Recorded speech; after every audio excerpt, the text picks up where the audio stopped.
La situation au Congo n'est pas du tout comprise par les médias occidentaux. C'est assez pédant, c'est assez prétentieux de le dire.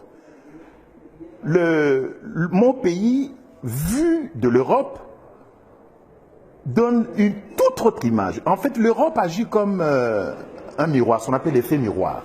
Lorsque vous regardez le Congo à travers les médias, à travers le prisme des médias occidentaux, vous découvrez des choses que vous n'auriez sans doute pas découvertes en vivant sur place. Quelle est la situation en République démocratique du Congo aujourd'hui? C'est une situation absolument ubuesque, aberrante. C'est une situation où même le vocabulaire a été totalement falsifié. Par exemple, l'AFDL, l'Alliance des forces démocratiques pour la libération du Congo, qui a renversé Mobutu le 17 mai 1997. On a prétendu que c'était une rébellion congolaise. Ben non, c'est une milice armée Tutsi. On a dit que le FCD Goma de Maître Azarias Ruberwa, qui fut vice-président de la République, on a dit que c'était une rébellion congolaise. Je suis désolé, Azarias Ruberwa est un Tutsi rwandais. Donc c'est une milice rwandaise. On a prétendu que le CNDP, le Conseil national pour la démocratie ou le progrès, je ne sais pas, de Laurent Nkunda Batouare en général, on a dit que c'était une rébellion congolaise. Ce n'est pas vrai. C'est une milice rwandaise. Parce qu'un Nkunda Batouare était un Tutsi rwandais. On a prétendu que le M23, et ainsi de suite. Donc, il y a donc le premier crime qui a été commis au Congo, c'est un crime de sémantique, de vocabulaire. Tout a été falsifié. Et cela a été falsifié de façon délibérée. Pourquoi? Parce que le Congo aujourd'hui se trouve dans une situation de guerre de type ethnique. Le Congo est occupé par une ethnie, les Tutsis, venus du Rwanda. Le génocide, je dis les génocides, il y en a eu 4 au Rwanda. 4 génocides qui ont été perpétrés au Rwanda, les uns par les Tutsis, les autres par les Hutus. Eh bien, ces génocides ont visé uniquement le Congo. C'était un prétexte, c'était un alibi pour envahir le Congo. Tant et si bien qu'aujourd'hui, le chef d'État congolais, Joseph Kabila, de son vrai nom Hippolyte Kanambe, est un Tutsi rwandais. Il a mis les pieds pour la première fois à Kinshasa le 17 mai 1997. Et quand il est arrivé, c'était comme exactement un immigré clandestin. C'est un immigré clandestin. Il est venu à Kinshasa sans passeport, sans visa, dans les bagages de l'AFDL. Et quand il est arrivé, il ne parlait pas le lingala, il ne parlait pas le français, il ne parlait pas le chiluba, et il s'exprimait en swahili, mais le swahili de Tanzanie, où il a vécu, où il est né apparemment. Donc, et ce monsieur, donc, imaginez-vous que un immigré clandestin, un sans-papier, débarque dans un pays, et 3 ans et demi plus tard, il devient chef d'État. C'est une situation unique depuis que la planète Terre existe, peut-être même dans le système solaire. Donc, un immigré clandestin qui devient chef d'État 3 ans et demi après son arrivée. Ça ne s'est jamais vu dans le monde. Voilà la situation dans laquelle se trouve le Congo. Donc, une situation d'occupation ethnique. Ça, c'est la cause. Cette cause a entraîné des effets désastreux. Actuellement, un génocide est perpétré au Congo. Tout récemment, près de 90 personnes ont été abattues à Béni. Tout le monde s'est excité dessus. Mais on ne dit pas pourquoi. Il semble, mais je n'ai pas vérifié l'information, qu'on a découvert des gisements de pétrole dans le sous-sol de Béni. Donc on veut éliminer la population pour que les multinationales pétrolières viennent exploiter de l'or noir chez nous. Eh bien, aujourd'hui, le bilan des morts au Congo s'élève autour de 8 millions.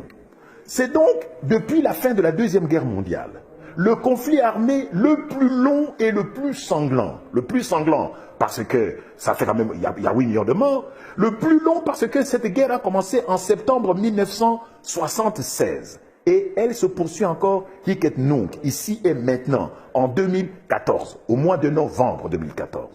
Or, il y a aujourd'hui au Congo plus de 52 armées étrangères qui ont soit déjà foulé le sol du Congo, soit y campent encore aujourd'hui. Vous savez que la MONUSCO, la mission des Nations Unies, semble-t-il pour la stabilisation du Congo, se trouve au Congo depuis une bonne douzaine d'années. 21 000 casques bleus au Congo.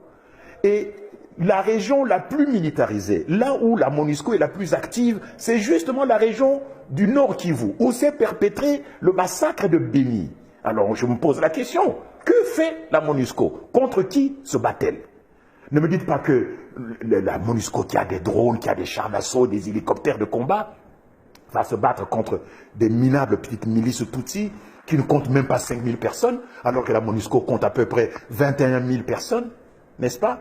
Et dans la MONUSCO, aujourd'hui, vous avez même les troupes du Malawi, de Tanzanie, d'Afrique du Sud. Vous savez que la France a envoyé, a dépêché l'opération Artemis pour aller chasser un rebelle, cette fois-ci un vrai rebelle congolais, Thomas Lubanga, dans le district de l'Ituri. Vous savez que les Américains maintiennent au Congo une force qui s'appelle l'Africom, la force de stabilisation du Congo.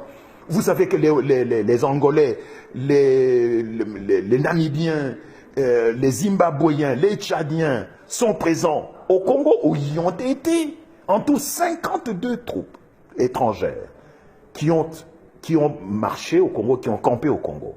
Donc, c'est ce que les stratèges militaires américains appellent la première guerre mondiale africaine. Donc, la première guerre mondiale africaine se déroule au Congo, mais les médias n'en parlent pas. Je suis désolé, je regarde TF1, je regarde France 2, je regarde les chaînes belges, je regarde CNN, je regarde France 24. À aucun moment, les journalistes ou les correspondants de presse qui sont sur le terrain, les envoyés spéciaux, les agences, les envoyés des agences de presse, comme Reuters, UPI, Associated Press, aucun de ces journalistes n'a jamais souligné cette dimension de guerre ethnique et cette dimension de première guerre mondiale africaine. Et finalement, la guerre prendra fin au Congo lorsque les Tutsis débarrasseront le plancher. Il n'y a pas de Tutsis congolais. Il n'y a pas de Tutsis congolais parce que le Tutsi n'est pas une langue parlée au Congo. Pour ceux qui connaissent un tant soit peu la République démocratique du Congo, la façon dont ce pays est né le 26 février 1885 à Berlin, dans le bureau de Mme Angela Merkel, la chancelière allemande, c'est là où le Congo est né, le 26 février 1885, il y a 129 ans. Pour ceux qui connaissent un peu l'histoire du pays, de ce pays-là, ils savent que Léopold II n'a jamais mis les pieds au Rwanda, que le Rwanda fut une colonie allemande jusqu'en 1919, c'est-à-dire après la défaite de l'Allemagne, après la Première Guerre mondiale, que de ce fait, Léopold II ne pouvait pas prendre un territoire de l'Allemagne, n'est-ce pas? Donc, il n'y a pas de Tutsi congolais parce que le Tutsi n'est pas une langue parlée au Congo.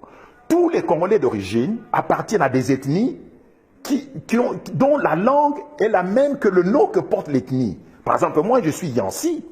Eh bien, le Kiyansi, ce n'est pas seulement une communauté ethnique, c'est une terre et c'est une langue. C'est la même chose avec les Baluba, avec les Nande, les Bashi, les Houndé, les Tetela, les Songé. Oh, il y a combien? Il y a entre 400 et 800 ethnies au Congo. Voyez-vous? Donc, on est en train de semer la confusion, de laisser les Tutsis nous massacrer, parce que, évidemment, ces Tutsis sont instrumentalisés par les multinationales, particulièrement anglo-saxonnes, pour qu'ils deviennent les garants, les gestionnaires, les administrateurs du nouvel ordre mondial qu'on veut instaurer en Afrique. Mais, évidemment, vous comprendrez pourquoi la France intervient personnellement dans ces anciennes colonies. C'est pour empêcher que le nouvel ordre mondial en Afrique soit établi, soit instauré au détriment des intérêts français. Voyez-vous, il y a aujourd'hui des forces, des puissances économiques, militaires et financières qui voudraient s'emparer du précaré français, du précaré colonial, des anciennes colonies françaises, là où la France puise ses matières premières, comme au Niger. Le Niger, comme vous le savez, est le deuxième producteur mondial d'uranium, où se trouve l'Areva notamment.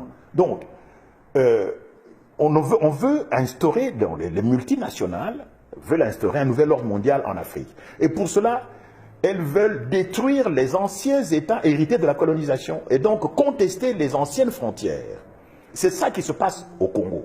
C'est ça qui a failli se passer au Niger. C'est ce qui a failli se passer en Côte d'Ivoire. Voyez-vous? Et même ce qui se passe au Nigeria avec Boko Haram, c'est une déstabilisation généralisée de l'Afrique pour permettre l'instauration du nouvel ordre mondial en Afrique.